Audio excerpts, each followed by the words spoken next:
All right, thank you. Thanks, thanks to Pippa Steele and Philip Boyce for inviting me into the cruise program. And let me see if I can get this started. Thanks also to my compadres Anarita Bonfante and Claudia Posani for enlightening discussions. Thanks to the classics and to the Asian and Middle Eastern studies librarians. You've all helped make this a valuable experience. I'm going to talk to you today about nothing, about gaps, about things missing from Phoenician inscriptions, ellipses, extreme in some cases, that require readers to fill in the gaps for comprehension. I've been collecting votive formula, so I've been looking at phrases and skipping small fragments. But I discovered that this Greek inscription with phrases had a single Phoenician character inscribed below in the center of the field, an Aleph. But why? What's going on here? Something's missing. I've also been studying stele from the 1925 American excavations in Carthage, since we're coming up on the centenary. And I discovered that one of their stele had a single large letter intentionally inscribed, a Baith. But why? What's going on here? Everything's missing. This is the Aleph and the Baith that inspired my alphabetic inquiry here. Seriously. So how do we fill in the gaps? How do we study what's missing? I propose to move from the general, the complete, and the better known to the lesser known, the abbreviated, the specific. I'm also doing some definition of terms here. We could debate what we mean by formulae, and there's been a tendency to take the entire, usually brief inscriptional expression as a single formula. But I'll be treating syntactic units or clauses, which I call rhythmical cola, as formula. These may be elided. They can leave a gap. At the next level of the word, we look at nouns alone or in construct without a verb to be, but implied and required, which I call the predicate nominative. These may be elided and leave a gap. And finally, I look at terms abbreviated just with initial or contracted with initial and final letters. In all cases, the missing clauses, words, or characters have to be supplied in order to make sense of the expression. We start in Cyprus because some of the longest and most complete inscriptional data comes from the area around Kition, like the so-called trophy inscription in the Larnaca Museum. But our examples today come from Tamasis, from a time when the kings of Kition controlled the mining centers there and at Idalian. The ones that I picked, they're votive, they're bilingual, so they're comparative. They're also from the British Museum, so they're local if you want to look at them. And they have comparable clauses or formula in both languages. Comparable use of alphabetic writing. From the beginning and across the Mediterranean, alphabetic inscriptions were employed in similar funerary votive contexts, etc. But I'm going to start with a rhythmical cola, what I'm using as formulaic units, syntax units. The clauses. This is the metaphor that I'll be using is I'm stealing this from Homeric verse. It's a simile from the study of Homeric verse, the dovetail formula, where semantic units in formulaic word clusters are joined together like a dovetail joint in carpentry. I'm not suggesting a direct comparison to hexameter verse, but I do see a rhythm and a kind of poetic parallelism in these inscriptions, and that they join together. The semantic units join together and can be moved to different parts of the inscription. Because these syntactical units, they're dependent clauses, they can move to various slots within the votive expression. Here we have a case of poetic repetition. The predicate nominative repeats. I would suggest this fits a certain poetic realism. It's a statue that he gave to Reshep. It's a gift that he vowed because he heard his voice. And do note the ellipses in the Greek version. There's no temporal clause that gives a year and the month and the day of the dedication. There's no repetition of the predicate nominative. There's no causal clause about the God hearing the voice. The Phoenician is complete.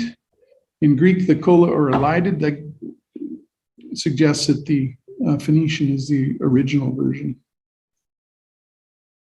This second inscription from Timesis shows how the kola can shift position, occupying a varied dovetail slot. Note too how the clauses and words are marked with punctuation, spacing, line breaks. I've given it here without the word breaks. I've put in arbitrary, well, not arbitrary, but I've put in spacing and word breaks, but they weren't in the original. And I'll be the first to admit that my clause breaks could be arbitrary, but punctuation and line division in the original, however inconsistent, suggests a sense of word and clause boundaries. I'm focusing on these votive formula and the comparative use of writing, but I should state at the outset how much of the surviving corpus consists of votive inscript dedications, how important this category is for the study of the Phoenician language, Phoenician script.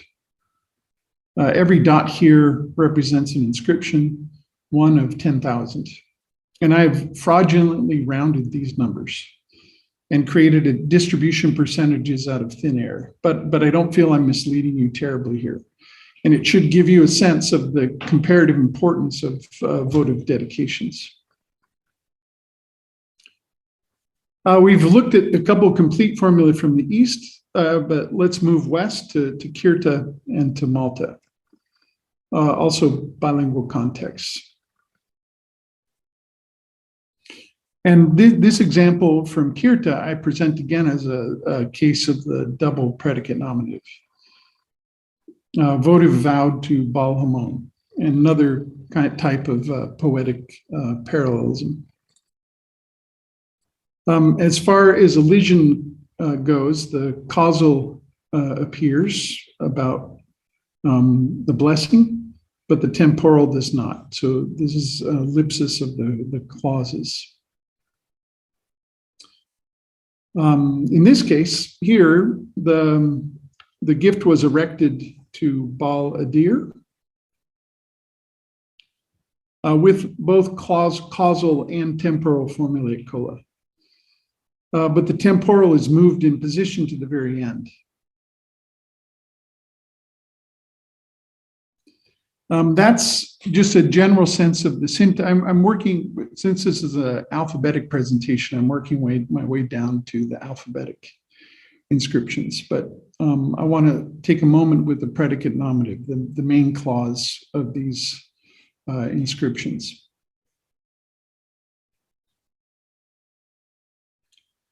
I hope you get a sense, though, of how I'm defining formula, how they can be elided. Yet one can still understand that the dedication happened at a certain moment because the deity heard or should hear their votive appeal. But these key terms, the key clauses are missing the main clause, the heart, the semantic heart of the inscription is elided, yet the meaning must still be understood. Another bilingual, this time from Malta. The Greek version has similar clauses, but they may be dative instead of prepositional and move to a later dovetail slot. Again, we see the ellipsis of cola. The temporal clause is missing from both. The causal adverbial clause is missing in the Greek. Why? Is this for efficiency because it's already been expressed in the Phoenician? Is this the primacy of the Phoenician? But the main thing I want to point out is the ellipsis of the main clause. Both don't really have the main clause of the expression in the inscription. They vowed something, that vote of which they vowed. We have nominal verbs and we have verbal nouns in these inscriptions. And the repetition of the noun and the verb may be poetic, but not efficient.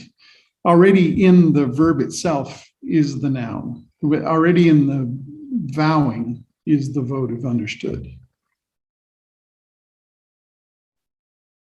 We also have Greek used on inscriptions at El Hafra it's not quite a bilingual way. It's sort of. The Greek alphabet is used to record Phoenician. So here's one example where the entire inscription is transcribed and vocalized. Semitic languages don't need vocalization. Even today, Hebrew and Arabic on signs, for example, don't necessarily have vowel pointing. But non-native speakers, non-contemporary speakers struggle. When I vocalize names, here I'm not being very cautious. We often in Phoenician inscriptions, names are left unvocalized because we don't quite know the vocalization. We can fill in that Tanit may have been at least heard by Greek speakers as Tanit. And again, we have a clause ellipsis. The main clause, the predicate nominative, must be supplied. And here's another sort of bilingual. The Greek alphabet is used to transcribe and vocalize the name of Tanit and her epithet.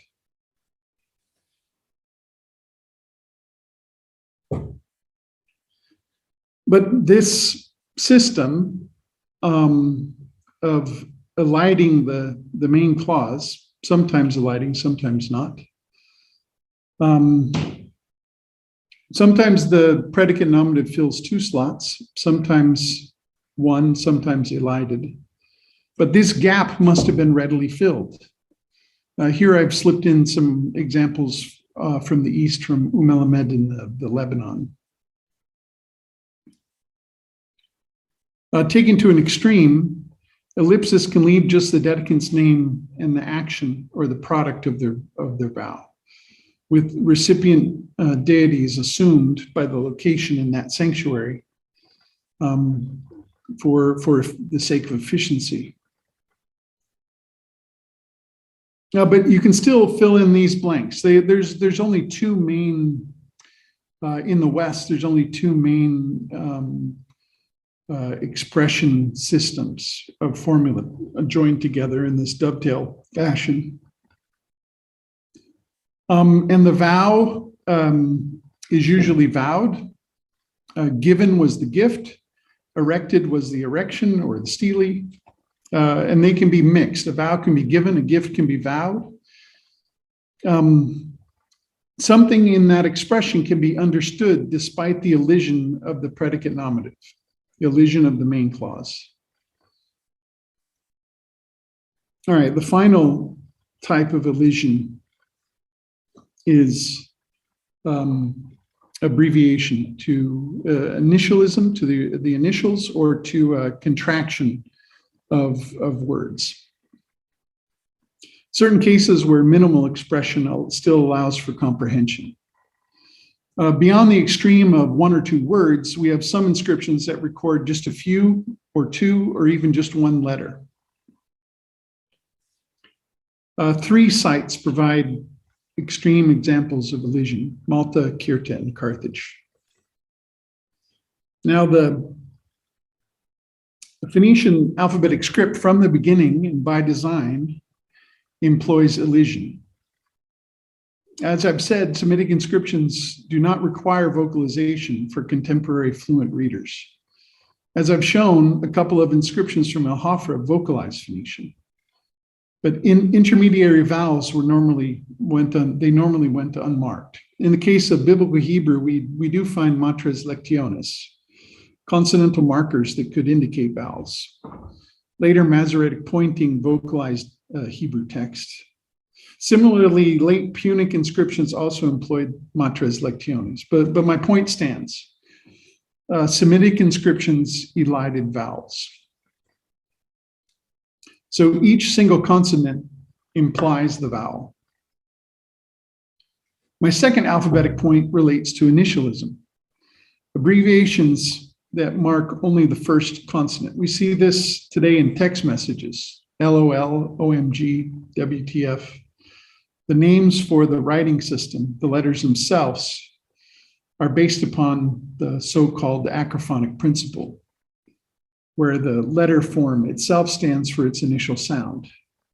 The of alf or ox, the of resh or head. I learned the alphabet this way. I remember my first grade classroom had posters of A with an apple, C with a cat. You can see this in our earliest known forms of the Phoenician alphabet found in the Sinai here. The alf sign more clearly resembles an ox. The resh sign more clearly resembles a head. So these single letters imply a word.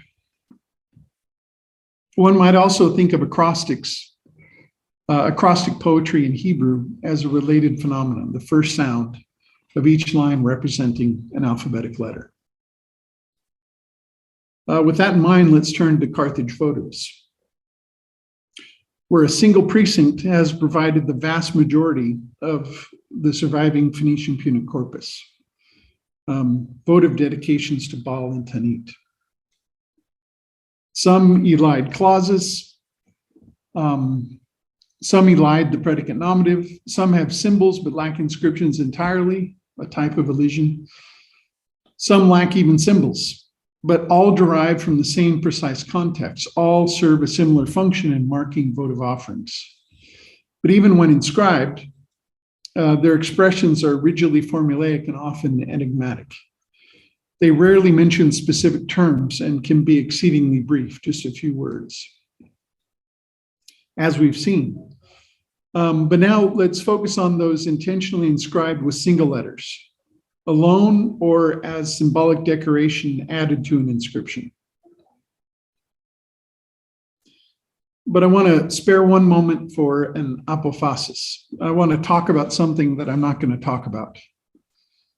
Levi de la Vida, Schnitzer, and Ahmadazi Guzzo have all described votive dedications from Tassilj in Malta, consisting of a few or of single letters. And I've only just begun to look at these.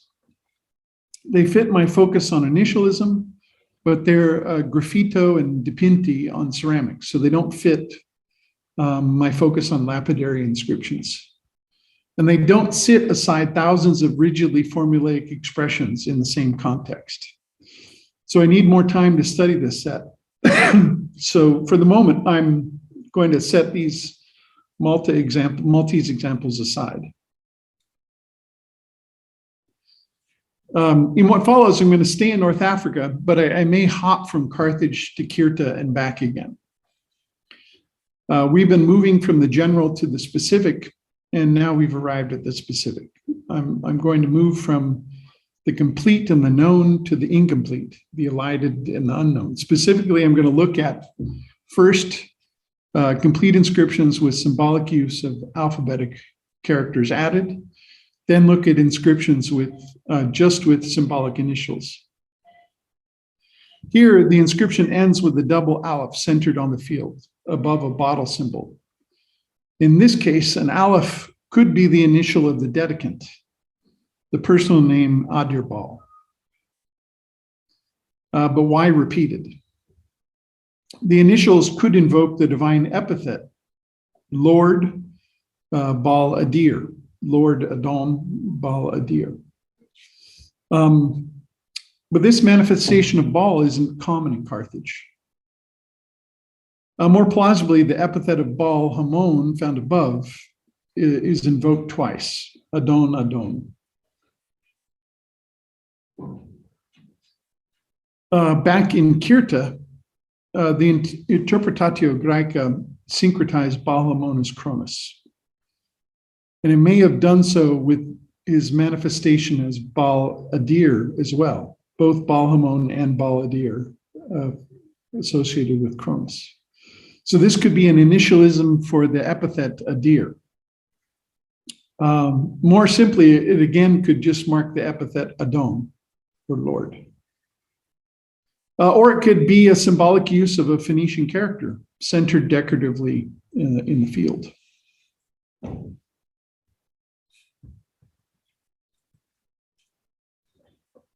Other uses of single letters have a central place in the decorative field, above or within or surrounding other symbols.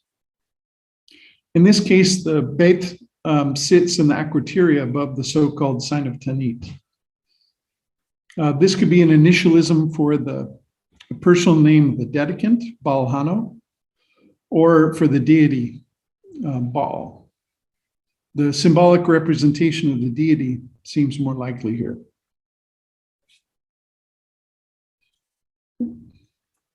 Went too far. The use of a solitary beit as a symbol of the divine name best fits the other markers without a full inscription. Here, a shin and a tav again sit in the decorative field of the acroteria, which could be the initials for the personal name of the dedicant. The inscription breaks off. So we don't see it in the inscription. I don't see the name matching in the inscription. I didn't find a match in Ben's. That's our handbook, the author of a handbook of Phoenician names. Without autopsy, without seeing the inscription myself in Algeria, I can't confirm the initial shin. This is a real problem working from photographs, and I'm hesitant to propose a new reading. But hypothetically, just hypothetically, if the tav is centered and stands alone, as on other markers, this could be the initial of Tanit.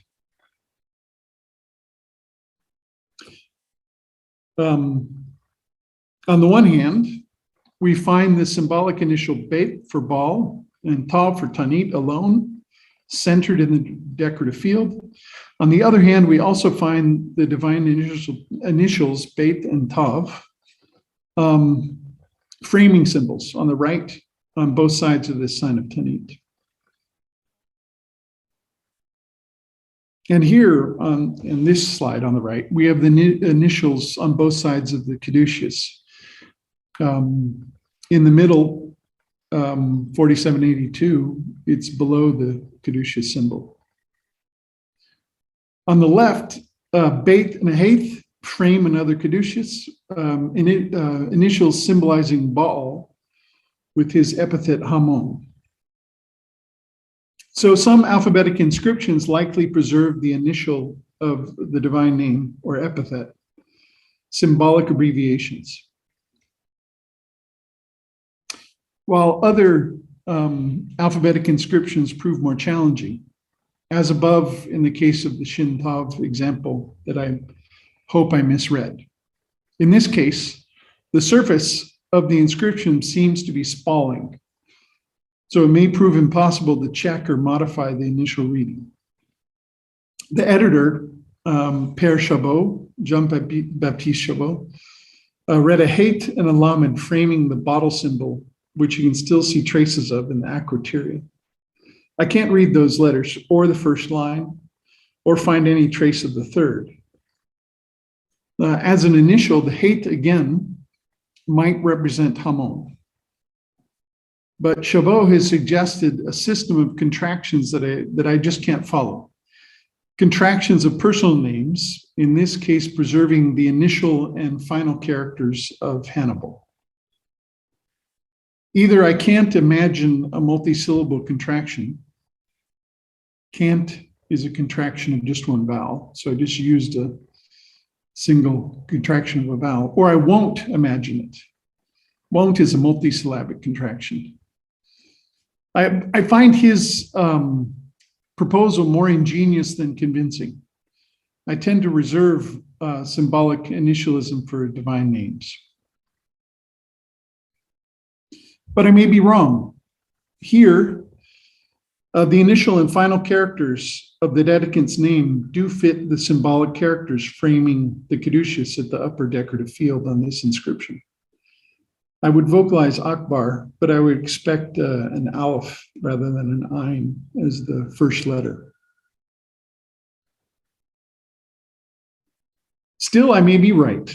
Here, 5 symbolic characters written with the sign of Tanit inside in the lower decorative field match neither the divine name nor the personal name, or anything that I can imagine so far.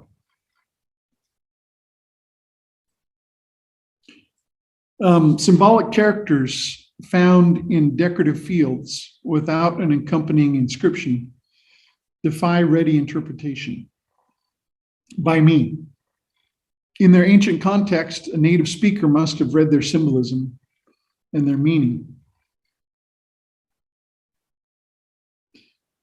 Finally, in the bilingual context of Kirta, we have clearly symbolic use of Greek characters in the decorative field above a Punic inscription. These letters are interpreted as the contraction of the Greek divine name Amun, the Greek version of Baal's epithet Hamon, with the assumption that Phoenician speakers would have practiced contraction of initial and final letters when transcribing into Greek. On the left, the editors of El Hafra, the texts from Kirta, see the alpha not only anchoring a bidirectional epithet contraction. I would think the noon at the left might have been flipped like the 9-inch nails symbol. Anyway, but besides a contraction, the alpha also formed a lozenge and sign of Tanit. You can see here the arms at the top of the alpha. On the right, they see theta pi alpha as representing the initials of Tanit, Punic, and Hamun, which is possible, but I'm not sure I can come up with satisfactory reconstructions here. My next step will involve research into linguistic theories of noun omission and verb omission, and of form meaning correspondence in cases of ellipsis. This may not provide any answers about what the inscription said, but perhaps about why and how ellipses function. In any case, symbolic decorative use of alphabetic characters likely preserves initialisms, best understood in context as one moves from the general to the specific, from the known and the complete to the unknown and the abbreviated. Thank you for your kind attention, and I hope I've given you some reason to mind the gaps.